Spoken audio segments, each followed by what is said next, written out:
1975 সালে বাকশাল হয়েছিল, এটা আমরা জানি।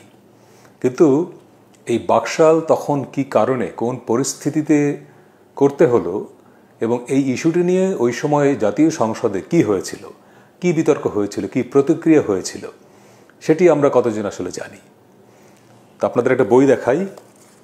এটা হলো আমার এবছর বইমেলায় এসছে, বাংলাদেশের সংসদীয় বিতর্ক, জাতীয়তাবাদ, বাকশাল, রাষ্ট্রধর্ম ও অন্যান্য। এই বইতে আমি জাস্ট একটু সংক্ষিপ্ত পরিচিতি আপনাদেরকে জানাচ্ছি যে কেন বইটি আমি লিখলাম বা কেন আপনার একজন পাঠক হিসেবে এই বইটি পড়া উচিত। যেমন 16টা চ্যাপ্টার বইতে আছে। 1 নম্বর হচ্ছে বাঙালি জাতীয়তাবাদ নিয়ে গণপরিষদে তোলপাড়। অর্থাৎ আমরা জানি যে বাঙালি জাতীয়তাবাদ এখন পর্যন্ত যেই ইস্যুটা নিয়ে নানা ফোরামে আলোচনা হয়, যখন এটি সংবিধানে অন্তর্ভুক্ত করা হয় তখন কি হয়েছিল আসলে সংসদে, কী ধরনের প্রতিক্রিয়া হয়েছিল, এম.এন. লারমা কী বলেছিলেন, সৈয়দ নজরুল ইসলাম তাজউদ্দিনের মতো নেতারা তখন এই ইস্যুতে কী তাদের অবস্থান ছিল, অর্থাৎ সংসদে এই ইস্যুটি নিয়ে, গণপরিষদে এই ইস্যুটি নিয়ে কী বিতর্ক হয়েছিল, সেটি আমরা এই বইতে পাচ্ছি। সংবিধানের 70 অনুচ্ছেদের প্রেক্ষাপট, ভীতি ও বাস্তবতা। 70 অনুচ্ছেদ নিয়ে এখন পর্যন্ত বিতর্ক হয়। সংবিধানের একটা অনুচ্ছেদ নিয়ে এই অর্ধ শতাব্দী পরেও আলোচনা হচ্ছে কেন, সেটি এই প্রশ্নের উত্তর আপনি পাবেন এই বইতে। চ্যাপ্টার 3, ব্যক্তির সম্পত্তি অর্জনের সীমারেখা নির্ধারণ করে দেওয়া সম্ভব হলো না কেন। আমরা জানি যে মাত্র 56,000 বর্গমাইলের একটি দেশ, প্রায় 20 কোটি মানুষ থাকে। যার পয়সা আছে সে অনেক জমির মালিক, যার পয়সা নাই সে ভূমিহীন। তো এই যে একজন মানুষ টাকা থাকলেই একরের পর একর জমি কিনে ফেলতে পারছে, এটি সংবিধান কেন বাধা দেয় না? বা যখন আমাদের এই সংবিধানটি প্রণীত হয় 72 সালে, তখন এই ইস্যুতে কি ডিবেট হয়েছিল সংসদে, কি আলোচনা হয়েছিল? সে 1972 সালেই যারা সংবিধান প্রণয়ন করলেন তারা কি বলেছিলেন? বিরোধী দলবিহীন প্রথম সংসদের প্রথম দিনই উত্তাপ। আমরা জানি যে প্রথম সংসদে ওই অর্থ কোনো বিরোধী দল ছিল না 1973 সালের 7 মার্চের নির্বাচনের পরে। কিন্তু তারপরেও প্রথম সংসদের প্রথম দিনই কেন উত্তপ্ত হয়ে উঠেছিল, কি হয়েছিল? জরুরি অবস্থা, প্রেক্ষাপট ও পরিণতি। আমরা জানি বাংলাদেশে এখন পর্যন্ত 5 বার জরুরি অবস্থা জারি করা হয়েছে এবং সংবিধানে এই জরুরি অবস্থাটা অন্তর্ভুক্ত করা হলো কেন? সংবিধান যখন প্রণয়ন করা হয় 72 সালে, জরুরি অবস্থার বিধান কিন্তু ছিল না। এটি পরে যুক্ত করা হলো কেন, মানে কারণটা কী ছিল এবং তখন কি হয়েছিল, কি আলোচনা হয়েছিল? রাজনৈতিক বিতর্কের কেন্দ্রে বাকশাল, যেটি আগেই বললাম যে বাকশাল নিয়ে আসলে কি হয়েছিল। রাষ্ট্রধর্ম, দক্ষিণ এশিয়া ও বাংলাদেশের পরিপ্রেক্ষিত। রাষ্ট্রধর্ম এখন পর্যন্ত আলোচনার বিষয়। তো এরশাদ যখন 8ম সংশোধনীর মধ্য দিয়ে এই রাষ্ট্রধর্মকে সংবিধানে যুক্ত করেন, তার যুক্তিটা কি ছিল? ওই সময় সংসদে সরকারি দল এবং বিরোধী দলের সদস্যদের কি প্রতিক্রিয়া ছিল, তারা কি বলেছিলেন, কি ডিবেট হয়েছিল? এরপরে সংসদীয় সরকার এলো 1991 সালে, সেই প্রেক্ষাপটটা লিখেছি। তত্ত্বাবধায়ক সরকার কেন এলো, কিভাবে এলো, কিভাবে বাতিল হলো, এখন কি হচ্ছে, এর পরিণতি কি, একটা বড় চ্যাপ্টার তত্ত্বাবধায়ক সরকার নিয়ে লিখেছি।